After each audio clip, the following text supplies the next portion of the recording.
We've decrypted some of the information you found at the Klingon listening post in the Paulson Nebula, and Starfleet intelligence believes there is at least one more of those posts out there. We have the location of a signal repeater which boosts the subspace transmissions from these listening posts. Starfleet wants you to go to the Bamari system, find the signal repeater, and use it to track down the coordinates of the other listening post. When you have the location, transport a team down to the surface and take it out. We can provide you with spatial charges to get the job done. Good luck out there. The Klingons won't give this post up easily. This mission comes hot off the heels of the previous, where the crew of the USS Armiger uncovered a Klingon listening network in Federation space and destroyed it.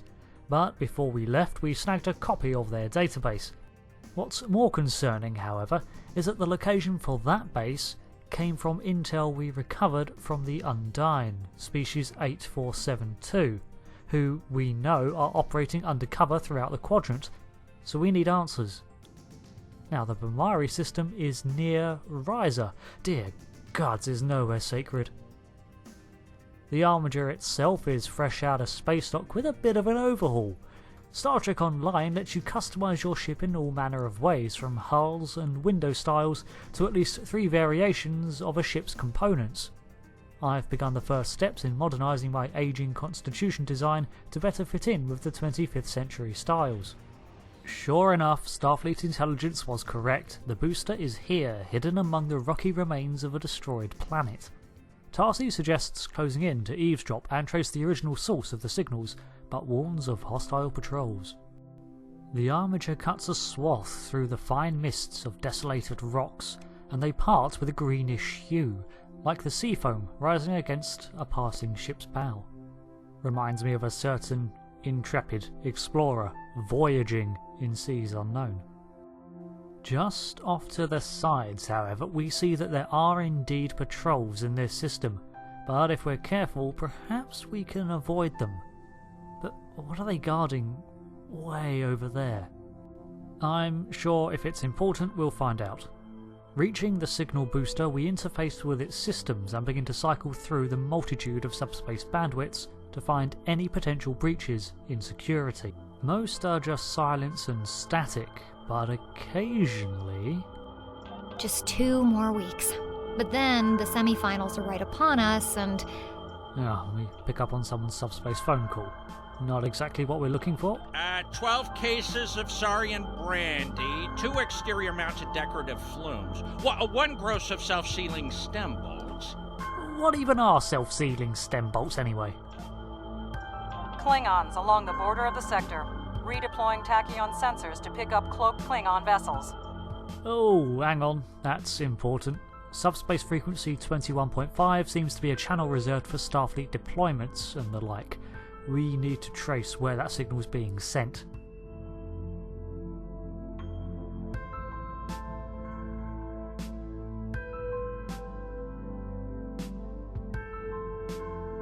Another repeater, huh? Perhaps the metal in this debris prevents the signal from travelling too far, or maybe they're just making sure they've got backups. Either way, this new booster is guarded by a squad of Khuldoon birds of prey. We take down the 3 that were there, but 2 more decloak and engage.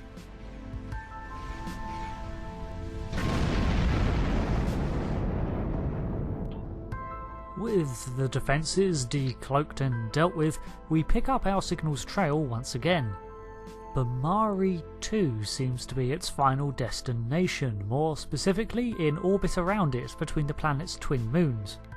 Temet gives the helm the coordinates, and we make best possible speed to the outpost. We may have lost the element of surprise here. But then again, I guess that's to be expected when the Klingons have been able to listen in on our comms. Perhaps that's why the ships were cloaked and waiting for us. They knew we were coming because they intercepted our comms. In other circumstances, I'd say it was paranoia.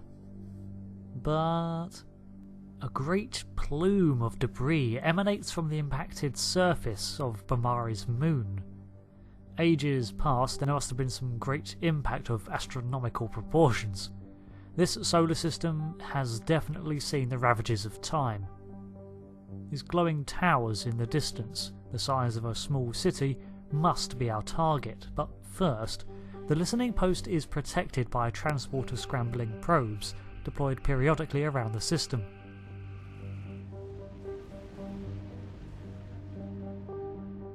So we disrupt the disruptors. 3 seems to be the magic number, so let's hunt for the other 2.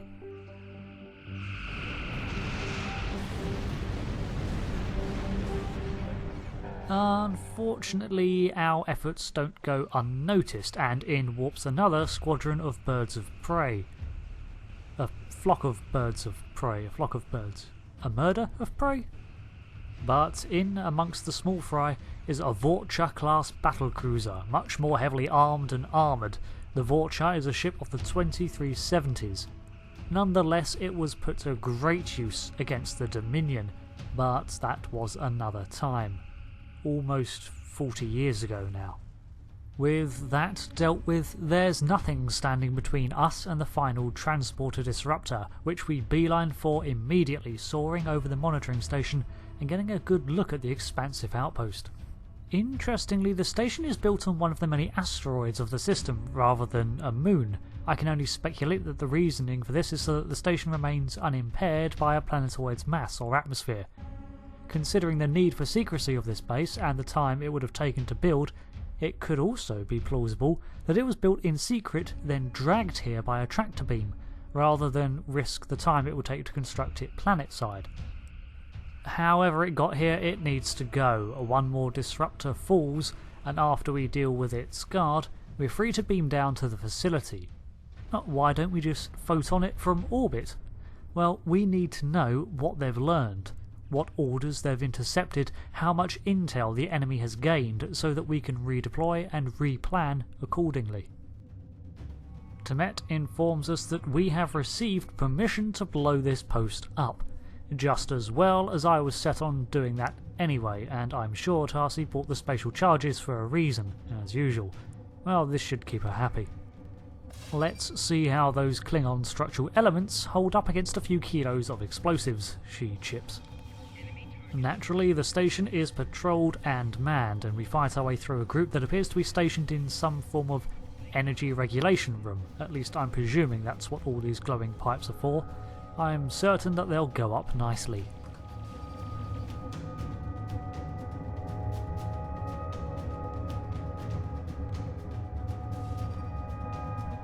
So, with all the explosives primed, we need to find out what intel has leaked to the Klingons.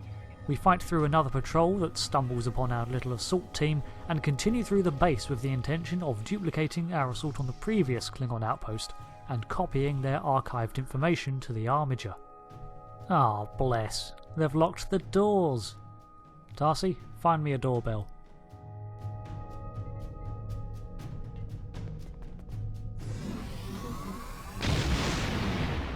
Hi, Avon calling. We dispatch the welcoming party in charge into the room, only to be met by photonic grenades and disruptor fire, but our personal shielding weathers the worst of it. This room is the same layout as the previous listening post, so we set about interfacing the Armiger's computer with the Klingon archives. As before, the link must trigger some further alert as more Klingons beam directly into the control center and attack us. I immediately move to flank the Klingon's commander, but this time the final Klingon left standing, an unassuming Targ handler, morphs into an Undyne. The alien from another realm vanishes, either reverting back to its Klingon form and dying, or more likely beaming away to a hidden vessel. Tarsi jumps to the conclusion that the Undyne must be manipulating the Klingons, and to be fair, that is likely, but first we need to ensure our mission is a success. We'll leave the speculation to Starfleet intelligence. Sure enough, the Armiger calls down to inform us that a previously hidden Undyne vessel has broken from its hiding spot and is trying to flee. The upload is complete, so we should pursue the target. Maybe we can capture this one. Situation report seems to confirm that the Klingons are attacking the Undyne ship, a Dahut frigate. The Undyne vessel is taking on 4 Klingon ships, 2 Raptors and 2 Nehva warships. The latter are the backbone of the Imperial military, mighty warships designed to replace the older Vorcha models. For now, the Klingons are occupied, but this may be a time to build bridges. Fighting alongside the Klingons against the Undyne ship may earn us a small degree of respect and honour from our adversaries. So the Armiger joins the fray. The comparatively tiny Undyne ship is a bio-vessel, an organic ship that, although surrounded on all sides by the Klingons and us, is weathering the barrage of disruptive fire with ease, while each blast of energy from its own weapon is in real danger of breaking our shields.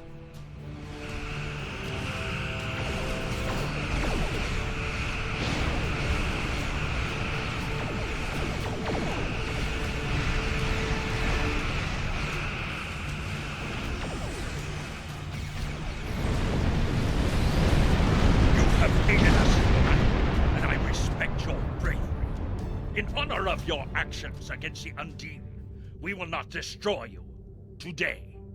Next time, you will not be so fortunate. Maybe we don't blow up their outpost now. It would sort of sour the mood, wouldn't it? Tarsi advises a retreat and I tend to agree. The Klingons have us heavily outgunned, and this revelation of the Undyne involvement brings up certain uncomfortable questions that go far beyond my pay grade. For now, let's accept the truce that the Klingons have offered and flee the system. We can tell them about the primed spatial charges later, when we're far away. Nice work out there. You're making quite a name for yourself in Starfleet. We need to transmit the new archives to the Federation immediately for analysis, and the Undyne infiltration may be manipulating the course of this war in its entirety. How far back have they been manipulating events? Thanks for listening. This is a continuing series as we explore the storyline of Star Trek Online and the course of the new Federation Klingon War, a war that might not be all it seems. Until next time, thanks again, and I hope to see you for the next part. Now, where did I leave that spatial charge detonator? What am I sitting on? Oh. Shit.